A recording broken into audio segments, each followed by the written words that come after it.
Olá pessoal, tudo bom? Ezequiel da Lume. Hoje eu vou trazer aqui para vocês uma dúvida recorrente, bastante mesmo, se realmente o queimador aquece.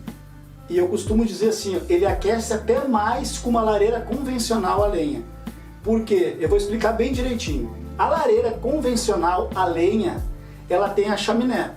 Ali na chaminé sai o quê? Sai o cheiro, fumaça e também sai um pouco do calor. Tá? Isso é bem importante saber.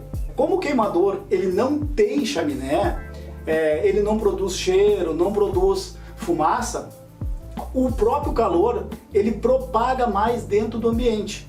Tá? Claro que tem que ir visando aquilo do outro vídeo que eu falei, sobre cada queimador, cada tamanho de queimador, ele é específico para um tamanho de ambiente.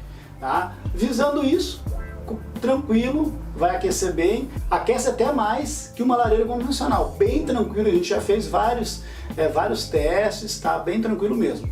Uma coisa bem legal assim, da utilização do queimador, você não requer chaminé, não requer tubulação, outra coisa, não requer lenha, muitas vezes a pessoa não precisa comprar lenha, não precisa instalar lenha, não precisa depois limpar a cinza, é uma coisa bem tranquila, manutenção assim praticamente zero, tá bom?